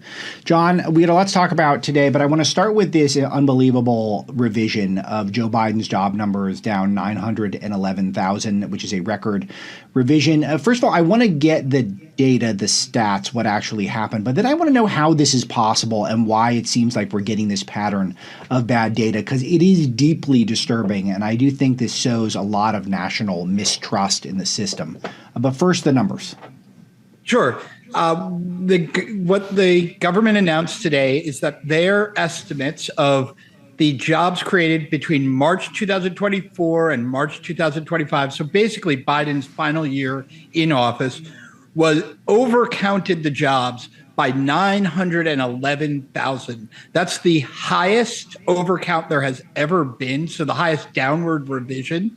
That brings down the monthly jobs number from what we thought was about 147,000 on average during those 12 months to just less than half of that, so 70,000. That's a really extremely important difference, because when you go from 150,000, that's enough where you are balancing the total number of, enough jobs that you're replacing enough people who are coming into the economy to coming down to, not enough jobs to employ all the new people coming into the economy. That's a big problem. It means basically that the jobs for the last year of Biden's administration were very weak rather than the strong numbers we thought we were getting. Okay, so how could we possibly airball it by this much when it comes to the numbers? So that's a good question. Like I said, this is the record high. It has never been this many jobs in the past. This big of a revision. It is now, of course, the numbers go up and down, over time. But we've now had 2 years of extremely large revision. Remember last year, around this time, they announced that it was going to be over 800,000 jobs. It actually ended up being lower than that. It was closer to 600,000 jobs that they revised out of the estimates. But this is a really, really big error. It shows, I think, that they needed to make corrections after the last really big revision. They really should have looked back and said, what have we been doing that we're getting it so wrong? And they didn't do it. One of the reasons they didn't do it, frankly, is the error was in their favor. It was making the Biden administration look good. And so I think they were not incentivized to say, how do we fix this so the errors aren't this big? So who's responsible for this? Because it feels like a lot of people are saying that Trump is the one who gives us bad data, and then Trump accuses others of giving him bad data. So who's really responsible? Do we know who these people are? Yeah. So look, I want to say that the people who are like the line workers at the Bureau of Labor Statistics, they're who put this data out. They're actually they're extremely honest, hardworking people. but they can only use the data that they're given and the techniques that they are given to assemble this data.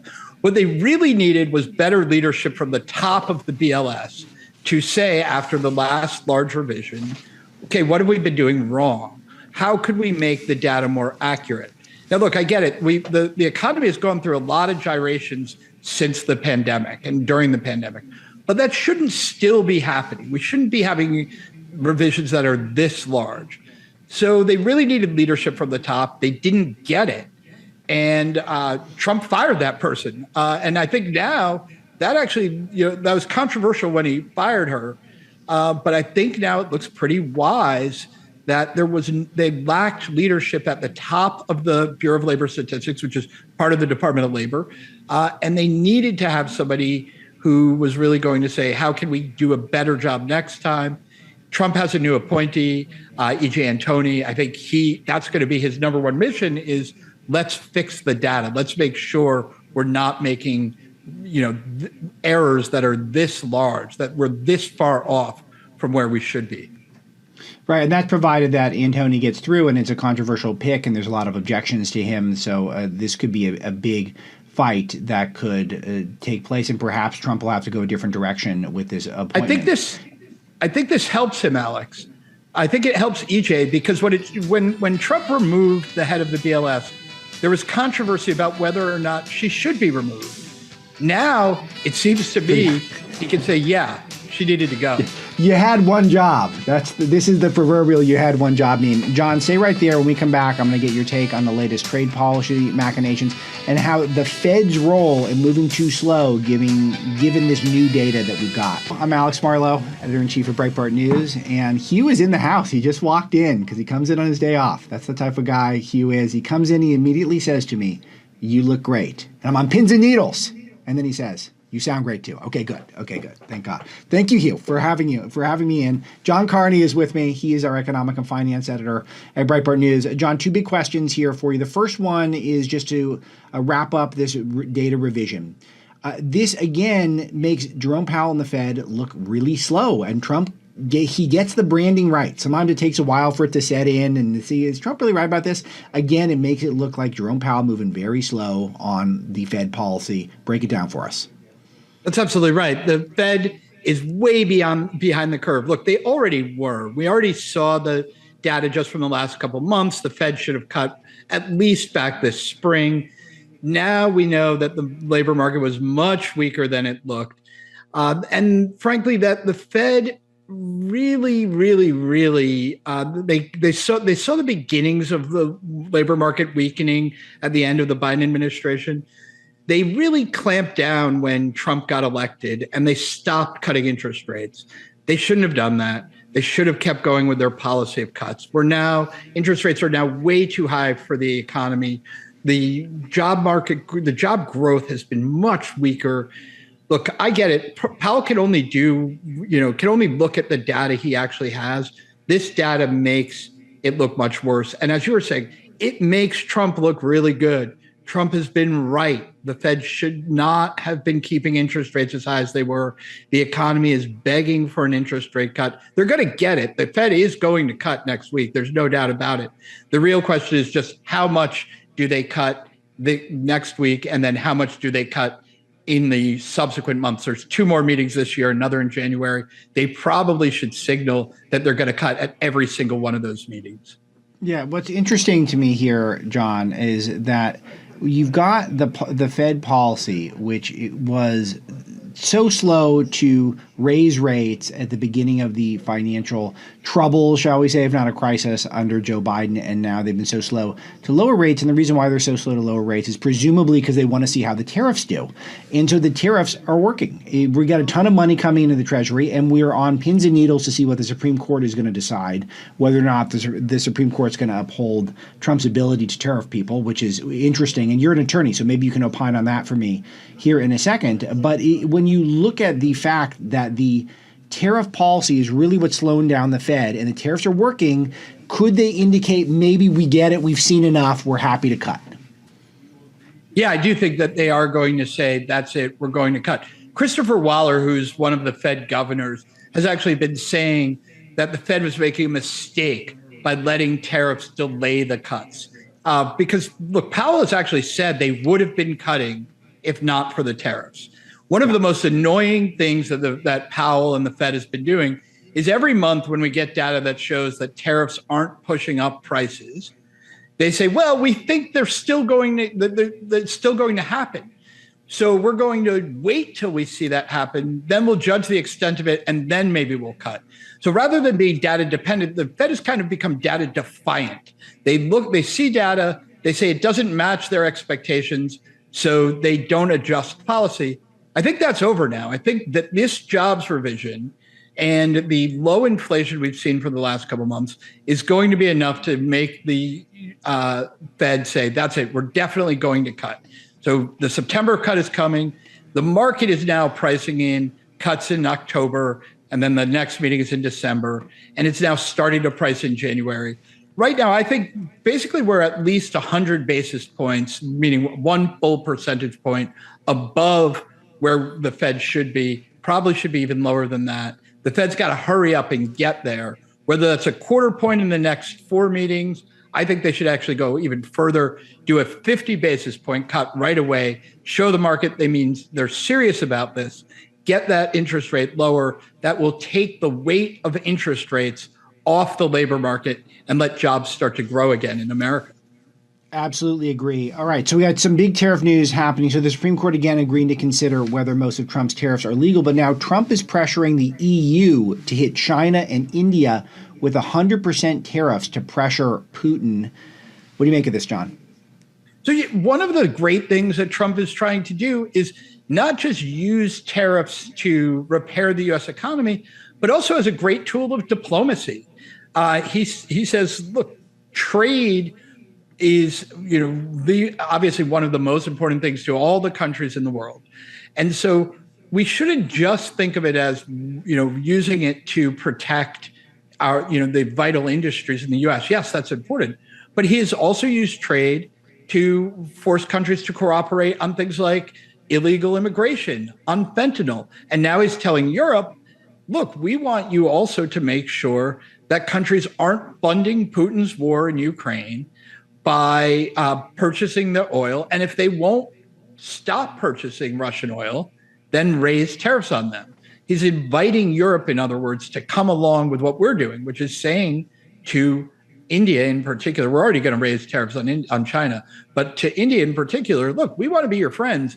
But if you are going to insist on, because India's playing a very funny game here, what they do is they buy Russian oil, refine it, and then sell it back into the open market. We want them to cut that out. It's just a profit motive. They don't need to do this. They could just buy oil from everybody else in the world. John, a remarkable thing that's happening is that small businesses are not raising prices because their profits are going up from tariffs. I want you to explain why. We're going to have a couple minutes when we come back on the show. We're going to wrap up with this. This is going to be a treat for you guys. You're going to get an explanation of why prices are not going up despite the tariffs. The thing the left and the establishment don't want you to know about. John's going to break it down. All right, Alex Marlow here for Hugh. What a great day. Thanks to Dwayne. Thanks to Adam. Thanks to Harley for helping me out here. And if all of you like what you heard, please subscribe to the Alex Marlow Show, wherever you get your podcasts, especially I think YouTube is the one that people like the most. So I think the Suits like that one the most. But anywhere is good. CLMNewsChannel.com on the weekends. You can find it over there. But it's a daily news show, podcast. And Breaking the Law, my book that Hugh's been so kind to promote, is out now and doing very well. And thanks to friends like you. We got a great sponsor, Webroot.com/Hewitt. So promo code Hewitt on this one. You see the news last week? TransUnion confirmed a massive data breach. Over 4 million people were impacted. And sadly, this kind of thing is becoming all too common. That's why we always tell people it's not enough to just have antivirus anymore. You need real all-in-one protection. That's exactly what you get with Webroot Total Protection. It covers identity protection for up to 10 identities, up to $1 million in fraud expense reimbursement, and 24/7 U.S.-based customer support. Love that. U.S.-based. That's good. It includes a dedicated elder fraud hotline. That's important. It even monitors your identity and the dark web for signs of trouble. You get antivirus, a secure VPN, and cloud backup so your devices, your privacy, and your personal information are protected from every angle. If your identity is stolen, it can take 100 to 200 hours to fix everything on your own, but Webroot Total Protection gives you insurance for digital life, your digital life, and gives you your peace of mind. Webroot.com/Hewitt is the website. Don't wait. Get 50% off today at webroot.com/Hewitt. 2 T's on Hewitt, but you guys knew that. All right, John Carney, I teased, is going to help me wrap up Breitbart Business Digest, a must-get. Breitbart.com always, but the Breitbart Business Digest in particular. John, small businesses not raising prices because the tariff profit is so big. How can this be? Yeah, look, everybody said that the businesses were going to get squeezed. It's not happening. Their profits are rising, and they're not raising prices. The latest small business survey showed that the lowest percentage since the start of the year of businesses say they're planning on raising prices or have raised prices. This is great. Business optimism is actually above its long-term average. Why is this? It's because people actually understand that Trump is repairing the economy, that the Biden years were really bad. We just saw this with the jobs revision. Trump is now with the one big beautiful law that is going to restore the tax cuts that Biden tried to take away. And then the tariffs are protecting U.S. industries without raising prices on consumers. It's working as Trump said it would. And basically, once we get the Fed out of the way, once those interest rates get cut, I think we're going to be off to the moon. Next year should be a really good year for the economy. Carney, got 20 seconds. Image of capitalism is slipping, but socialism not getting better. How can that be? Yeah, look, I'm afraid my hometown is going to elect a socialist mayor, New York City. But I think one of the reasons for that, frankly, is he offered them something that Trump has offered a lot of people, which is hope. Look at the other big city mayors. They say, get used to crime, get used to life falling apart. Right in Chicago, they tell you, if you live in a big city, you got to get used to it. Mandami promised crime, hope. Illegal immigration, homelessness. That's just the way it is. There's nothing we can do. Great point, John. Thank you, John. Thanks, everyone. Thank you, Hugh, of course. I'm Alex Marlow. See you tomorrow.